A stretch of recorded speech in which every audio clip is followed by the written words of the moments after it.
Hello, I am Kimberly K. LaBoo, CEO and founder of LaBoo Publishing Enterprise, and welcome to another session of the LPE Author Chat series.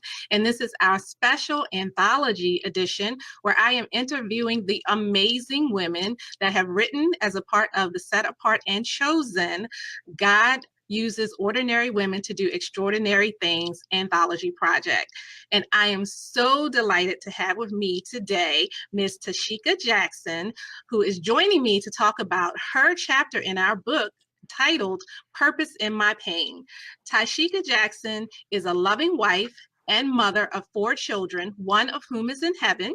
She was born and raised in New Orleans, Louisiana. She moved to the Dallas, Texas area as a refugee of Hurricane Katrina in 2005. Since moving there, she started a career in the healthcare field as an intravenous technician. She is also an independent paparazzi jewelry consultant, and I have on some tonight. She loves do-it-yourself projects and couponing. Since the passing of her son, she has dedicated her life, she has dedicated her life to blessing others in memory of her angel by using her passion for crafting and couponing to give back. She teaches her children that giving is the greatest gift of grace and to never lose hope. She is grateful to God to have a platform to tell her story, and she will continue to inspire people to press forward during the difficult storms of their lives. Welcome to the broadcast, Ms. Tishika Jackson. Hi. Hi. I'm so excited to have you on this evening. I'm glad to be here. I'm glad to have this opportunity. Beyond overwhelmed. I'm still in shock. I know, but it's a good kind of shock, right? Because you have done something so amazing and so courageous to step up and share your story with others about such a tragic event. So, about 4 years ago, you lost your beautiful baby Caleb, and you're going to share with us a little bit about that experience and how that has played out thus far in your life and where you are now. So I'm excited to have you here for this conversation. And I think before I told you that I wanted this to be an opportunity for you to educate about the subject, because a lot of people struggle with grief and how to handle and how to support people who are going through it. So I'm super happy to have you here to talk about that. So tell me why you said yes to this project. Ooh, I was nervous at first, but I knew this was actually telling my story was one of my goals in my, one of my goals in my grief journey.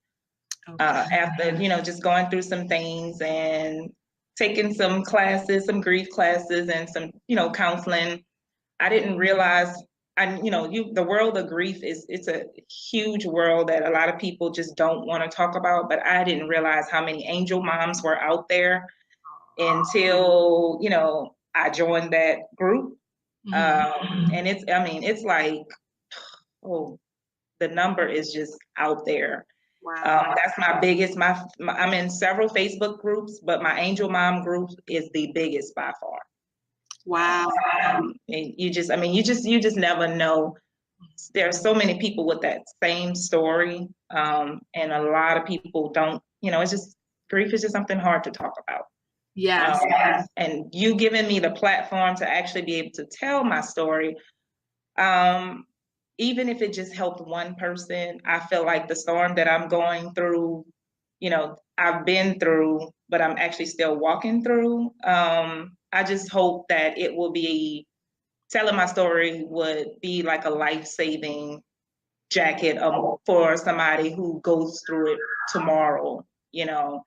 It's, you can live with a broken heart. It's possible.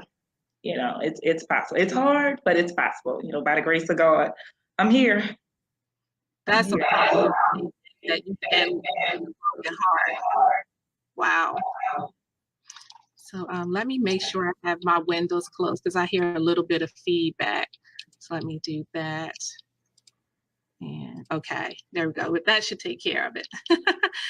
So for you writing as a part of in this project, what was it like for you to revisit such a difficult part of your life in order to be able to write? What was it like for you to write through this? It was hard because when the opportunity actually came, it actually came during my hardest grief season. We have different stages and we have different seasons. And normally summer and kind of the fall, you know, when Christmas and Thanksgiving comes around, those are usually I grieve the hardest. Just no family time. It just brings back just a lot.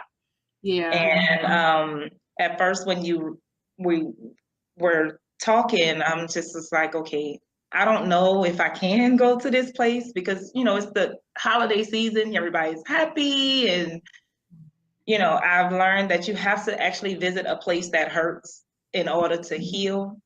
So it was in my grief journey, I knew I just had to revisit that place at some point. And I actually had the opportunity to do it. You know, I knew it was something that I wanted to do, but the fear, you know, just was holding me. But my husband is my kids are my biggest support system. So I'm like, while I'm going through this storm, I'm not by myself. So just thinking about it, actually writing it, you know, you start remembering some things that you just didn't remember. And, you know, my therapist told me that's part of healing too, because your mind blocks out a lot of things. And I just started as I was writing, things were just coming up, just popping up. And I'm like, oh my God, how did I remember this? This happened. And it was bittersweet. I mean, it was hard for the whole entire family. You know, and my husband actually, it broke him down Christmas Day, because I was like, can you proofread this for me? But I didn't think, I just didn't think that it would bring him kind of to that place like it did, because I'm super, super sensitive, even just on a normal day. But when I seen him actually, the way he responded, he was like, I'm proud of you. He said, but I think that was helpful for all of us. Wow. So yeah. Good God, that's amazing. And I know we had a conversation a little bit about, you know, you and your husband both experiencing grief differently and how you had to learn to be okay with that. Do you want to talk a little bit about that? Because I think a lot of families may go through that as well. Yeah. In the beginning, and when we first lost Caleb, we were attending grief therapy together. And I mean, you're just in your beginning denial, angry stage. And for the longest, he just was so worried about me and the kids that I received it as he moved forward. And, you know, you think about it, it's like, we lost our son. What is wrong with you? I'm walking around crying. I'm passing out. I'm having these mental meltdowns. I had to be on medication. I'm going to therapy. I mean, it's just like everything. And he just looked from the outside, he looked normal. Anybody who meets my husband, he's very humble, he's quiet, he's laid back, you know, he's a man to limited words unless it's about like sports or something. I just didn't see him really cry and grieve. And I just got so angry because I'm like, you know, you're not showing that we lost our son. And it took for me to really go to therapy, and my therapist tell us women and men, we grieve differently. You know, I later found out that my husband would wait until I'm finally asleep and the household is calm, and he'll just take late night drives to cry and talk to God. And, you know, he just felt that he had to be strong for the family. But at the same time, I didn't realize that he felt like he was grieving over his wife that was still, I'm still here. But he felt like he lost me too, and just didn't know how to rebuild. And, he's the foundation, he's the backbone, for us. And he just wasn't trying to show any signs, quote unquote, weakness, but he really was grieving. Yeah. And he still is, but we just grieve totally different. We women, we show, especially mothers, we're nurturers. So, we naturally, we cry. We cry when we happy. We cry when we sad. It doesn't really matter. It's just our way of just showing our emotions. And I just had to let go of making him grieve the way that I grieve. We both have grief is unique as your fingerprint. There are no two that are the same. We all grieve totally different. So, I no longer compare them, just like I don't compare mine, someone losing their child to mine. We both are grieving over a child, but the paths are totally different. They're just not the same. Wow. So tell me, oh gosh, I hear let's see something. Tell me, can you hear the feedback, or is it just me? It's kind of in and out. It's kind of, I can kind of hear like an echo. Yeah. So tell me what you wish people knew about grief.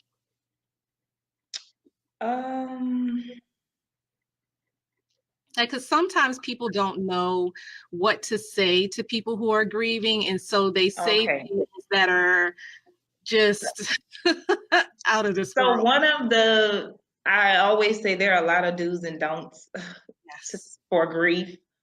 And advice from me, if someone is grieving, try not to tell them things that they're in a better place. Time heals all wounds. It could have been worse. You still just be grateful you still have kids, and in my case, I was able to actually have another son. So a lot of people, after I had my rainbow baby, which is my blessing after my storm, a lot of people just felt like if I did have a meltdown, something really was wrong with me, and I was ungrateful for the gift that God had gave me. And having Josiah didn't replace Caleb. So, just be sensitive. Sometimes when a person is grieving, you don't even have to say anything. You can just sit there and just be silent and just be present. We appreciate good listeners, and don't ask a griever how they're doing if you really don't want to listen. That's like the most irritating thing. You open up that door and it's just like, ugh. And it's super, super, super insensitive. And sometimes, we just all we have is memories. So if you open up the door and we're just having that moment where I just want to talk about Caleb, just allow me to do that, because that's just all I have is memories. So me wanting to share them, if you're in I call my circle, most of them know. Now when I talk about him, I can smile, but before mentioning them or just seeing little boys, just seeing pregnant women, I was just a mental mess. I just couldn't do it. I had a meltdown in Kroger. All I did was saw a lady walk past me with the baby in the stroller, and they actually called the cops and everything. And then they was like, oh, she's just a grieving mother. And they literally just let me sit on the aisle in Kroger. All I did was just on the aisle with the baby wipes. And I remember it clear as day. But there are just some sweet people out there who are very compassionate and sensitive. So when you have, you just hope that when you do have your meltdowns, you don't run across insensitive people who will say, I've had my fair share of people say insensitive things, but I've learned that some people are just ignorant and just don't know and I ask God to deliver me from people. And I just try to take certain things with a grain of salt, and just like, they don't know any better. So, I try not to take certain things personal. That's great. You shared so much right there. And like I said, I wanted this to be a teachable moment for you during this interview, and everything that you just said probably is going to help so many people that have no idea what to say to people who are grieving.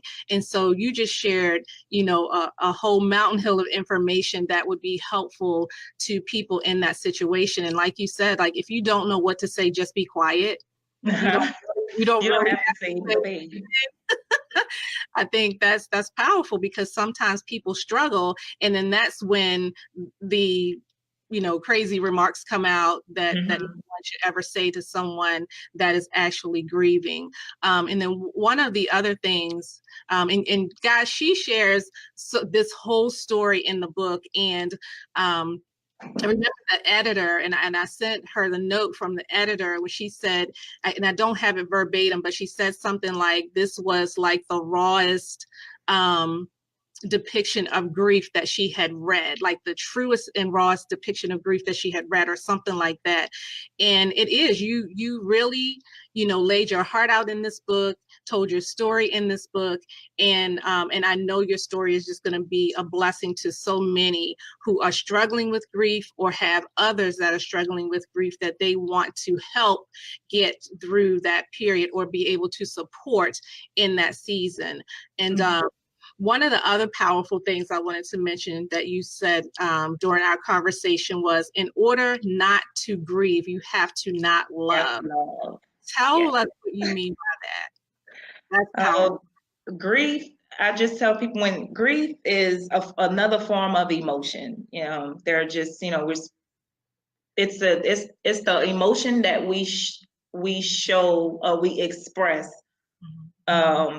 after we lose a loved one, and it's not even necessarily a loved one, because you can grieve over a divorce, you lose a job. There are so many different things that you can grieve over. But I just tell many people that our journeys and our walks are just different, and don't allow anyone to push you into their time zone. Take your time. You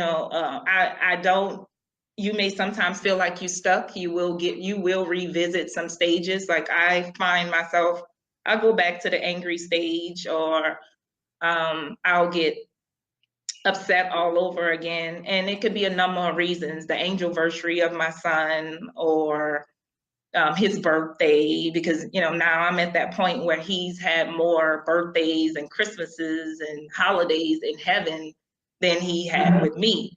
And that brings me back to something else some people say that's insensitive, is, at least you got 18 months. And sometimes I just want to tell them, think about what child you have right now that you can live without. Like really think about some things you say before. I'm not saying that I wasn't grateful. I'm very grateful for the 18 months that I did have, because I honestly think I know every person who came in contact with my son was blessed in some shape or form, because he just was happy. He was a happy, healthy baby. And I just was living life just as, I'm not gonna say arrogant, but not a care in the world, because it's like tomorrow was promised. I guess I can sum it up like that. And you just get a phone call and your whole world kind of turns, and you have to learn how to rebuild. And that was the hardest part for me, because I was like, what makes me, as a mother, you're nurturers and you protect your children. And I felt like I failed with my son. Wow. So let's talk about what you have done since then, with the organization that you started for him, and how you are honoring his memory.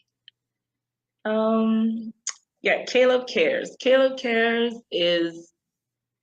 that's my new baby. That was a vision, believe it or not, I got, it was a couple weeks after losing Caleb. because I already have a giving spirit, and it just came naturally, which is why I love couponing, because my husband's like, you have a giving spirit. He's like, but it's bigger than our bank account sometimes. So I just had to figure out a way to keep everybody happy. And I just decided to take me and Caleb that was my couponing buddy. That's who, all I had to do was give him some cheese puffs and he was good to go. He'd sit in the basket, and I mean, we can coupon for hours. And that's something that a lot of people, like, hint, hint, my husband hates doing with me because he's like, it's just time consuming. Yeah. But I make care packages. We donate to the battered women's shelter. Nice.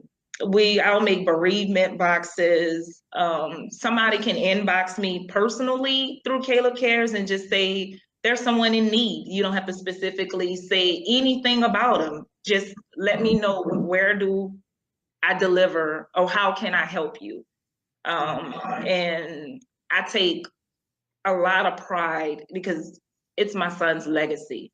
And I feel like if being able to bless it forward or help others in his memory, I'm keeping his memory alive, which he blessed many while he was here. But I feel like his memory is just carrying on, blessing so many people. Even with the different hurricanes that have happened, Caleb Cares has made it all the way to New Orleans, New York. Like, we've shipped care packages. Sometimes the shipping costs more than it actually, after I coupon, I spend all the extra money shipping, which is funny sometimes. But I just want to give. And I love making wreaths. That's just my thing to do, because when we shop, I used to go in the store and I still buy clothes for Caleb. But now I'm at that point where, I've accepted and I know, he's in heaven. Right. So I just do a lot of do-it-yourself projects. That's just kind of my thing to do. It keeps me busy, and I can it just makes me happy. It's just something for me it was somewhere to channel my grief. That's really, I had to redirect some of my negative energy, and it kept me busy, but it was a positive busy, and it just kind of actually blossomed bigger than I ever thought. And I give, my pastor, Sonia Dickerson, she saw something in me that I just didn't know. Like, she just knew, and I just been pressing ever since then, just kind of pressing forward, and by the grace of God, I'm still here. That is so beautiful. And I love what you've done with Caleb Cares. And I see some of your posts and everything, and it's just a beautiful thing to watch. So I just commend you for doing that and blessing so many other people. Like your title says, the purpose in my pain. It's like something great and amazing came out of that. And so I just, hats off to you for a wonderful job done on creating that. And so we're running out of time now. So I want to mention one more thing that you said. You had a goal now to actually become a grief counselor or something like that. I wanted to grief share, help save me. And many know, there are a lot who don't know, I actually still attend therapy weekly. Like, it's just like people go to the gym, I make sure I need it. Wow. It helps me stay sane, but I want to be my grief facilitators are my lifelong, they're like family now. And what they poured into me, I would like to be able to pour into someone else, because the grief world is big, but it's just one of those sensitive topics nobody really wants to talk about. And I'm just thankful God has hasn't given up on me. I think Grief Share, Grief Care at Dayspring, and Good Grief with the Vincents, has really helped me on my journey, and I'll forever be grateful. That's beautiful. Beautiful. So I know that everybody's going to want to read your amazing chapter in Set Apart and Chosen. God uses ordinary women to do extraordinary things. There are so many comments scrolling, so I can't even get to them, but so many people are commenting. I think it's like almost 40 comments in the chat. I just can't even get to because we're running out of time. But so make sure you go back and you look at them and see, because I'm sure people are saying what I'm feeling is that just so proud of you for stepping up and being so courageous to share. And thank you for educating us around the topic of grief and helping us to understand how to support someone that is going through that. So do you have your website information to give?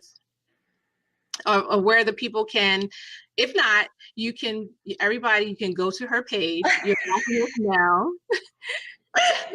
Go to type and just comment and let her know that you want to support her in this effort so that you can order the book from her. If you are part of her I'll post it on my page. Yes. So she will post it after this so that you can certainly support her in this effort. She worked hard, she pushed through, and it wasn't easy for her. And it took a whole lot of courage for her to do this. And so be sure to support her. Do you have anything else that you want to share with the listeners? Just thank you for everything. And for if you have someone out there who's going, like, just who is on this grief journey, don't hesitate to lend a listening ear, or just reach out. And it can just be something as simple as offering to attend a grief class, with them, or to go visit, because some people still do visit, their resting place.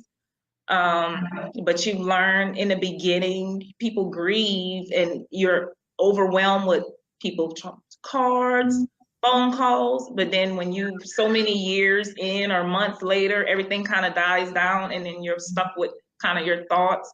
So just try to be mindful and remember, if someone has lost somebody close, just to reach out and just check on them, because that speaks volumes. Like, because we sometimes forget, I get to the point sometimes where I know Caleb is loved, but I just feel like he's forgot about. But what Caleb cares, not gonna happen. Yeah. And then my last question for you is, what advice would you give to someone else who's thinking about writing on a very tough topic like this? They just don't know if they can handle it or get through it. What advice would you give to them? Actually start journaling. Even if you're struggling with, and it doesn't have to necessarily be just grief of a loved one. Like, if you're struggling with something, start getting your thoughts on your paper. My journal started off with like one word, with no words, with just tears on the paper. Wow. And it gradually built. And if you're not a writer, I walk around with a recorder. Sometimes you can just stop and record your thoughts, and then you go back and listen to them, or you go back and read them. You'll realize, you may feel like, sometimes I feel like I'm stuck, but I know I am not the same person that I used to be. I do have a new normal, but I'm not where I used to be either. I've come a long, long way. So don't be afraid to just start writing them down, because it's refreshing. It just feels like you're holding a conversation, but with yourself. Just get it all out. My husband tells me to, he said, just feel like you just vomit on paper. Just get it all out, or just get it out, and then reorganize it later. Just kind of go from there. But if you want to do it, do it. You can. If I can do it, crybaby me, you can do it. I love that. That was so powerful for you to say you started with tears on the page and then grew from there. That is powerful. And now I'm in the book. Exciting. Now you're a published author. Published author. How exciting is that, right? Yeah. So thank you so much for joining us this evening, Tishika. I really appreciate you pushing through and being here and stepping out on faith and doing this. I just love that. So thank you again for joining us. Thank you. And y'all have a good one. To hold on right there. Don't click off. Okay. To our viewers, thank you so much again for joining us for another segment of the LPE Author Chat series. Remember, you can reach out to Tishika to support her in this project. If you're someone who's thinking about writing a book, you can visit us at www.LaBooPublishing.com. Thank you guys for hanging out with us. We'll be back again tomorrow with 2 more amazing interviews because tomorrow is Saturday. So be sure to stay connected to our page. Take care and be blessed, and have a great night, everyone.